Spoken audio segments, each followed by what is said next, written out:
We are going to continue to work hard for our country, Uganda. We are part of the diaspora here, but our heartbeat is back home in Uganda with our brothers and our sisters. And we will continue working for the human rights of our people back home.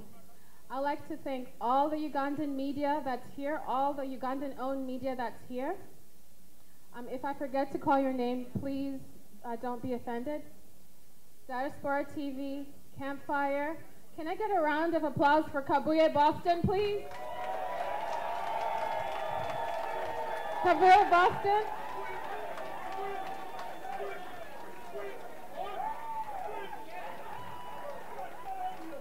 Ichoto. So if I forgot any diaspora Ugandan-owned media here, please let me know who you are. But we cannot do it without the Ugandan-owned media. We cannot do it without diaspora here living here. We have teachers, we have nurses, we have doctors, we have Ugandans of all walks of life. We also have Kello TV here. May I get a round of applause for Kello TV? AI TV? Okay. Thank you all so much. We cannot do that without you. And now I'm going to move on to introducing the man of the hour.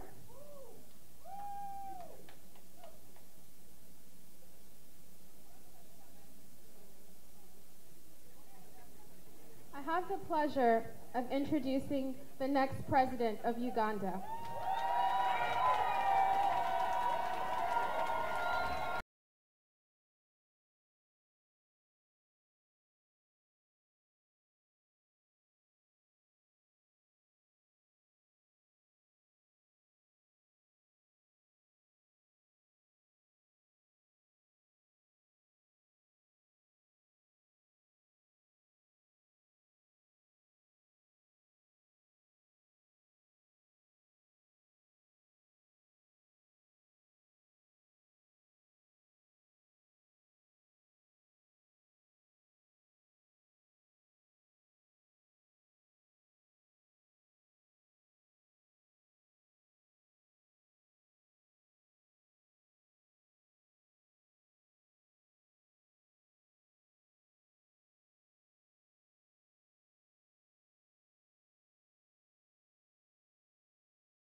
And their beautiful voices. So sing, my brother Nubian. Uganda, hey, Uganda, you're sleeping, mama land. Oh no, no, wake up, mama land. So let me tell you this. We are the country, we are the future, we are the change we badly need. We are the youngest population in the world, we stand a chance. We are the leaders of the future, and the future is today. If we only come together, we can change our destiny. Bobi makuche tuli, mazima wetuli, si wetuli na okuwa Uganda.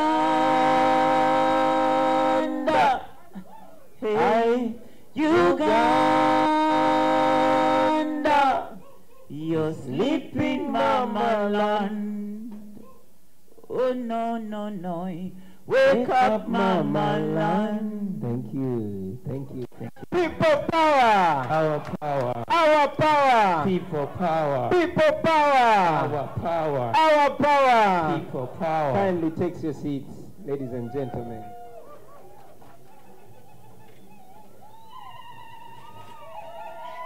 Thank you. Thank you. The Mayor, Madame Jeanette McCarthy, our elders and senior Ugandans, religious leaders, leaders of the People Power Revolution, and other political leaders in different shades, our friends and brothers from the African continent, our friends and brothers in the United States and other parts of the world, ladies and gentlemen, I'm honored to be with you today. Before I go any further, I want to make note of the last time I was supposed to be with you and request you to kindly take my apologies for failing to be with you, but indeed there were circumstances beyond our control. I was watching you live on Facebook and I watched everything that went on, but again, every bad thing comes with a good thing on the side. Ladies and gentlemen, I've always told you that this is not about me. While I know that I carry responsibility, I know that each one of you is equally responsible. You are as responsible about our country as I am. So when some things happen, sometimes I'm convinced to believe that it was God working, reminding us that this is not about Bobi Wine. Even when I'm not here with you, I might be in jail, I might even be eliminated by the dictator. But this is to remind us that we must always move forward with or without me. I therefore want to thank the leadership that steered the activities of that day. Like I said, I was watching you and feeling very, very encouraged. We thank you for taking this upon yourself, because this is upon you in the same way it is upon me, ladies and gentlemen. We have spoken about a lot, ladies and gentlemen. I wouldn't have said it, but it's important to constantly remind you about the state of affairs in our country, Uganda. Guys, we are still living under a brutal dictatorship. A brutal military dictatorship where there's no freedom of speech, no freedom of expression, no freedom of association, no freedom whatsoever. Some of you that follow the happenings in Uganda on social media, you have seen the military not raiding the ghetto, but this time raiding your sons and daughters at the university, beating them, maiming them, and raping them. That is where we are, ladies and gentlemen.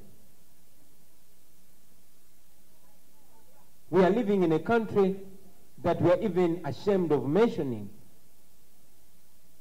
We live in a country that is messed up, where the hospitals don't work, where our leaders, your leaders, actually have to leave the country to come to America and other developed countries just to give birth. And that explains why more than 19 women die every day, not every week, not every month, every day, giving birth. More than 300 children die every day in your country. 300.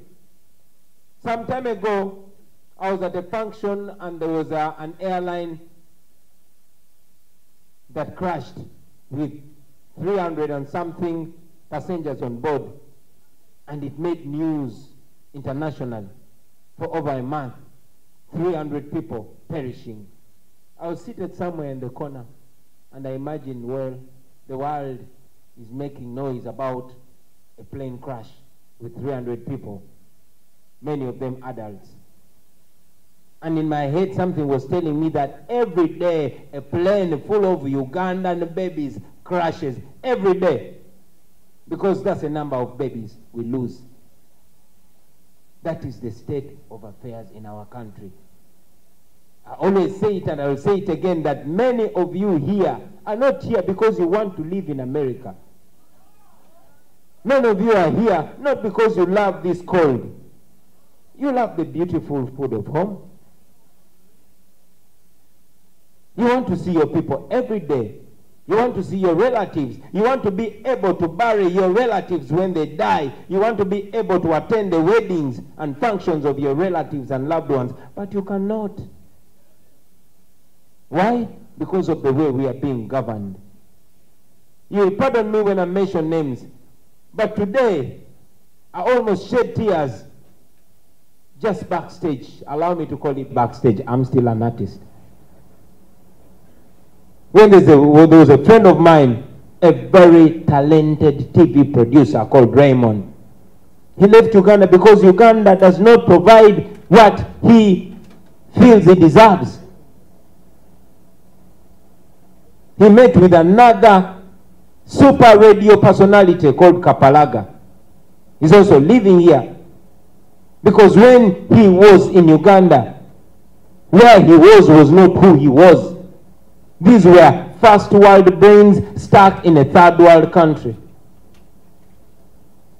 And those are so many stories, ladies and gentlemen, of people that are forced to leave our home to come and enslave themselves here. That is where we are. That's the state of affairs in our country. And that is what we want to end. Because, ladies and gentlemen, those of you that manage to get on the plane and come here are the lucky few.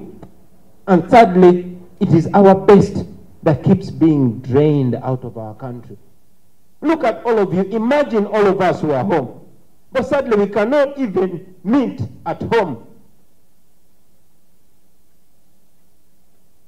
It is okay for young people to meet in their thousands to get drunk and party. But it is not okay for more than 5 Ugandans to come together and talk about the future of their country. I will not be able to address you if we were home. That is a reality. That is not a lie. I cannot sing my music because it opens people's eyes. I cannot even attend a church function because President Museveni thinks I am going to tell the worshippers the truth. That is where we are, ladies and gentlemen. However, amidst insurmountable challenges, ladies and gentlemen, the Lord always provides a solution. It is sad that for the last time, and I say it many times, that I'm one of those young people of Uganda that feel culpable constantly because I was also for a long time mentally sterile, not caring what happens around me, not caring how my country is being governed. And maybe my not caring caused or contributed to this. But like I said, there's a time of sleeping and there's a time of waking up. Now that all of us have woken up, or at least a majority of us, now that there's an opportunity, because we know that every 5 years we have an opportunity to change the leadership of our country. President Museveni has in the past invested in keeping the young people especially apathetic, making them believe that change is impossible, making them believe that nobody can provide a solution, that we are stuck there. And God raised some of us from the ghetto. And we did not stop at that. We realized that we are just as human as these people that think they were born to rule over us and oppress us. And we realized that we are actually the majority. So, we said we are challenging Museveni. And ladies and gentlemen, to cut the whole story short, we are running. I am running to challenge President Museveni for the presidency in 2021.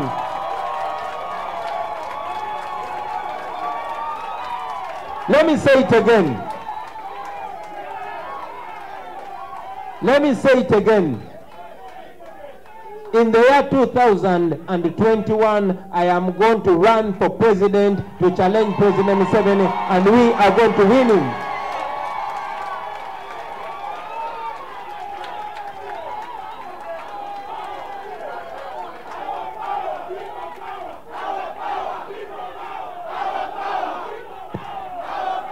People power. Our power. People power. Our power. Our power. People power. Kindly resume your seats.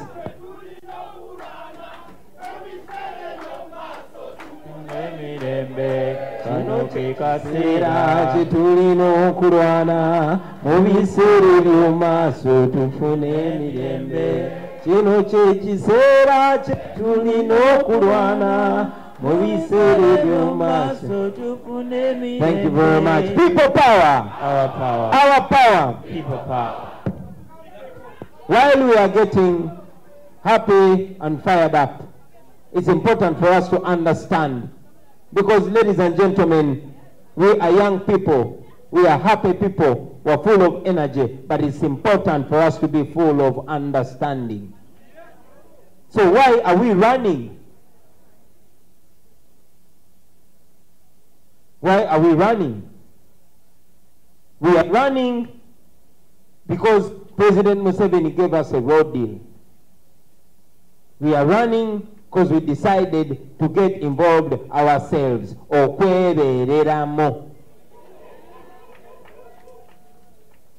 Like my brother Larry said, since independence, 57 years ago, Uganda has never had a peaceful transition of power. Every time we get a new leader, there's death, there's chaos, there's destruction. They bomb their ways in, they are bombed out. We don't want to see that. So we want to have the fast, peaceful transition of power, and it is possible. It is very, very possible, ladies and gentlemen. Do not be deceived that dictators are not defeated by the ballot. We have seen it before, and the most recent was Yahya Jammeh in the Gambia. But how do we do it? We must overwhelm Museveni. When we overwhelm him, we'll be breaking the dictatorship forever.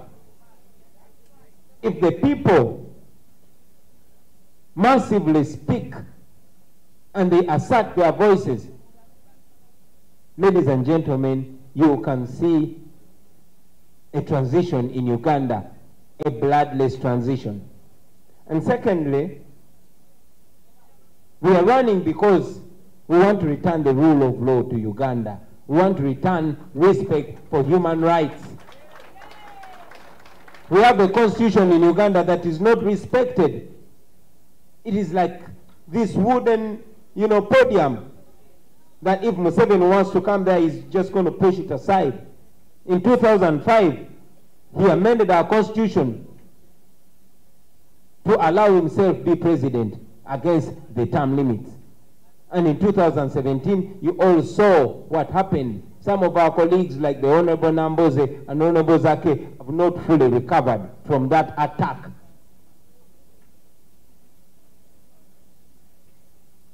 The Constitution provides for my fundamental rights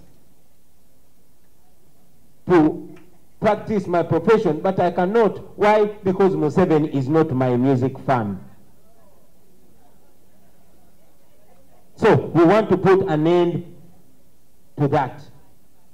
We want to restore our constitution and indeed restore our constitutionalism.